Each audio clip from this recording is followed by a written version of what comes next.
अगर आप एक महिला हैं और आपकी उम्र 40 के करीब है, आपको दिन भर थकान रहती है या किसी काम को करने में मन नहीं लगता है या आपको लगता है कि आपके जोड़ों में दर्द आ रहा है या फिर आपकी बोन्स में पेन आ रहा है, आपके तलवों में पेन होता है, कमर दर्द है, गर्दन दर्द है, ब्रेन में कुछ लगता है जैसे फॉगिंग टाइप में हो रही है, जैसे कि कोहरा सा छाया हुआ है, कुछ सोचने समझने की शक्ति कम होती जा रही है, या आपको लगता है कि लोग आपको समझ नहीं पा रहे हैं, या आपको लगता है कि आपका अकेले बैठे बैठे रोने का मन करता है। कुछ ऐसी ऐसी चीज़ें होती हैं। डॉक्टर ने अगर आपको बोल दिया कि आप मेनोपॉजल सिंड्रोम की तरफ जा रहे हैं, तो ये वीडियो ज़रूर देखिए। हम शुरुआत करेंगे जेंटल स्ट्रेचिंग के साथ। एक ऐसा रेजिस्टेंस बैंड ले लेंगे या थेराबैंड ले लेंगे। इसके बाद हम अपने पैर में लगा के और ऊपर की तरफ पुल करेंगे, जिससे हमारी काफ और हैमस्ट्रिंग स्ट्रेच होते हैं। ऐसे ही हम इसको ऊपर और नीचे की तरफ मूव करना शुरू करेंगे। ये हम डायनेमिक स्ट्रेच कर रहे हैं, अपने आगे आने वाली एक्सरसाइजेस के लिए हम बॉडी को प्रिपेयर कर रहे हैं, ताकि आपको कोई भी पेन्स ना आए और हमारी बॉडी अच्छे से परफॉर्म कर सके। दूसरा स्ट्रेच हम करेंगे, पैर मोड़ेंगे, दूसरा एंकल अपने नी पे रख देंगे और साथ ही अपने हाथों को निकाल के थाई को अपनी तरफ पुल करने की कोशिश करेंगे। वैसे तो ये स्ट्रेच होता है, हमारी पायरिफॉर्मिस एक मसल होती है जो हमारे बैक पेन कॉज करती है, उसको रिलीज करने के लिए होता है। बट इसमें साथ ही आपके हिप मसल्स पे बहुत अच्छा स्ट्रेच आता है। आप ये स्ट्रेच करेंगे, नी और बैक बड़ा फ्री हो जाता है आपका। इसके बाद आप एक पैर को पकड़ेंगे, थाई को पकड़ के, और पैर को ऊपर और नीचे की तरफ मूव करना शुरू करते हैं। इससे हमारी नर्व्स भी मोबिलाइज होना शुरू होती है, साथ ही हमारी हैमस्ट्रिंग के लिए बहुत अच्छा स्ट्रेच है। वैसे भी डायनेमिक स्ट्रेच बहुत अच्छा है ये। ऐसे ही इसी पोजीशन में लेटे लेटे एक नी को दूसरी तरफ लेके आते हैं और अपने हेड को अपोजिट साइड में लेके आते हैं। ये बैक के लिए बड़ा अच्छा स्ट्रेच है। ऐसे ही अब अपनी ग्लूटियल मसल्स मतलब हिप मसल्स को स्ट्रेच करने के लिए ये स्ट्रेच बहुत अच्छा है। इसमें कोशिश हम करेंगे नी हमारा आगे की तरफ रहे।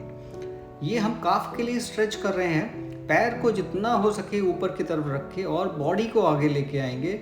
इसमें हम अपने हिप को कोशिश करेंगे, हिप को आगे की तरफ पुश करें। जितना आगे की तरफ पुश करेंगे, आप फील करेंगे कि आपकी काफ पे बहुत अच्छा स्ट्रेच आ रहा है। ऐसे ही हम अब एक्सरसाइज शुरू कर रहे हैं। इसको हम बोलते हैं क्लैम शेल्स। अपना एक हाथ आगे की तरफ रखना है और हील को नी के ऊपर रखना है और उसको ऊपर की तरफ पुल करते जाना है। इसमें ये ध्यान रखना है आपका सारा का सारा फोकस ग्लूटियल मतलब हिप मसल्स पे होना चाहिए। अगर ये आपका लोड बैक की तरफ जा रहा है तो मतलब आप गलत कर रहे हैं। अब हम दूसरी एक्सरसाइज की तरफ आ जाते हैं। इसमें हम हिप को ब्रिज की तरह बनाएंगे और इसके बाद अगर आप इसमें कंफर्टेबल होते हैं तो एक पैर को सीधा उठा देते हैं, मतलब एक पैर आपका वेट लेता है। ये हमारी ग्लूटियल मसल, हिप मसल और साथ ही हिप मसल के लिए बहुत अच्छा वर्कआउट है। ऐसे ही करके हम दूसरे पैर को भी ऐसे ही उठाना शुरू करेंगे। इसमें हैमस्ट्रिंग बहुत स्ट्रांग हो जाती है, हमारी हिप मसल्स बहुत स्ट्रांग हो जाती हैं, हमारे कोर पे भी इसका फ़र्क पड़ता है। एब्डोमिनल मसल्स के लिए भी बहुत अच्छी एक्सरसाइज होती है। ऐसे ही हम पैर को मोड़ेंगे। दोनों पैर को मोड़ने के बाद हिप को ऊपर उठाएंगे और हम अपने एब्डोमेन को एज्यूम करेंगे कि ये क्लॉक है, एक घड़ी है, और उसके बाद जैसे घड़ी का कांटा 15 सेकंड्स की तरफ जाता है, वहाँ लेके जाएंगे, वापस लाएंगे, 30 सेकंड्स की तरफ ले जाएंगे, वापस लाएंगे, 45 सेकंड्स की तरफ ले जाएंगे, वापस लाएंगे और 60 सेकंड्स की तरफ लेके जाएंगे, फिर हम वापस लाएंगे। ये सीनियर्स के लिए या मेनोपॉजल वाली वुमेन के लिए बहुत ही ज़्यादा अच्छी एक्सरसाइज है। इससे आपका कोर डेवलप होता है, साथ ही आपकी काफ़ी प्रॉब्लम्स जो एब्डोमेन से शुरू होती हैं वहाँ पे ही ख़त्म होना शुरू हो जाएंगी। ऐसे ही हम एक पैर को अपनी तरफ मोड़ेंगे, नी को चेस्ट की तरफ लगाएंगे, हेड को ऊपर उठाएंगे और दूसरे पैर को उठा देंगे। दूसरा पैर जो आपका स्ट्रेट है, उसका आपका टो है नीचे की तरफ पॉइंट करेंगे। ये पिलाटिस की बहुत अच्छी एक्सरसाइज है। इससे आपका कोर डेवलप होता है। अगर आपको बैक पेन है तो वो समस्या भी आपकी इससे ख़त्म हो जाती है। ऐसे ही हम दूसरे पैर को पकड़ेंगे और सिमिलर फैशन में हेड को ऊपर उठाएंगे और दूसरे पैर को ऊपर उठा देंगे, साथ ही टो को नीचे की तरफ पॉइंट करेंगे। ऐसा करने से जिस किसी को शियाटिका की दिक्कत होती है या फिर रेगुलर बैक पेन्स जैसे लेडीज़ को होते हैं, वो सब समस्याएं भी दूर होना शुरू हो जाती हैं। साथ ही हमारे एब्डोमेन के लिए बहुत अच्छा वर्कआउट है। ऐसे ही अब हम शुरू करेंगे, जो लेडीज़ प्लैंक्स नहीं कर पाती उनको हम मिनी प्लैंक्स कराना शुरू करते हैं। अपने नीज़ को नीचे टच करेंगे और अपनी एल्बोज़ के ऊपर हम वेट डाल देते हैं। इससे हमारा एब्डोमेन काफ़ी स्ट्रांग होना शुरू हो जाता है। जैसे मेनोपॉज के बाद आपने देखा होगा हमारी स्किन थोड़ा लूज हो जाती है, मसल्स लूज हो जाती हैं, बैक पेन होता है, क्योंकि हमारा एब्डोमेन में पावर नहीं होती है। जो लोग वो कर लेते हैं उनके लिए हम नॉर्मल प्लैंक सजेस्ट करते हैं। जैसे मेरी हिप अभी ऊपर थी, मैं नीचे लेके आ गया था। अब हम करेंगे पुशअप्स। जो लेडीज़ टोज़ के बल पुशअप नहीं लगा पाती हैं उनके लिए बहुत अच्छी एक्सरसाइज है। ये बिगिनर्स लेवल का वर्कआउट है और हम ये करने के बाद जब हम सोचते हैं कि अब हमारे अंदर स्ट्रेंथ आ गई है या फिर हम जब कर सकते हैं तो हम अपने नीज़ को उठा लेंगे और हम रेगुलर पुशअप्स करना शुरू करेंगे। ज़रूरी नहीं है आपको 20 या 30 करने हैं, जितना आप कर सकते हैं उतना ईजी करें। अब हम करेंगे काफ रेजेस। ऐसे किसी भी एज पे आ जाइए और कोशिश कीजिए आप सेफ हैं। उसके बाद अपने हील को नीचे की तरफ टिकाएंगे और ऊपर की तरफ लेके जाएंगे। इसमें आपकी काफ की फुल रेंज यूज़ होती है। एंकल फुल रेंज में काम करता है।